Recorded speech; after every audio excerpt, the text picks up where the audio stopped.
रोज रोज का तमाशा था, पप्पू जोर से चिल्लाता था, बचाओ बचाओ शेर आया, बचाओ बचाओ शेर आया।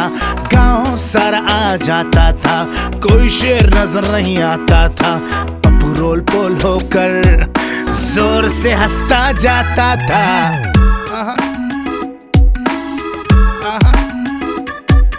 झूठ जब हम बोलते हैं तो सब झूठा समझते हैं, सच की राह पे रहना तुम तो सब भरोसा करते हैं।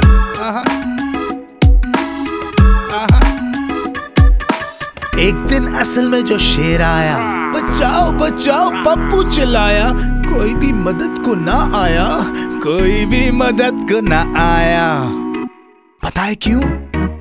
झूठ जब हम बोलते हैं तो सब झूठा समझते हैं, सच की राह पे रहना तुम तो सब भरोसा करते हैं।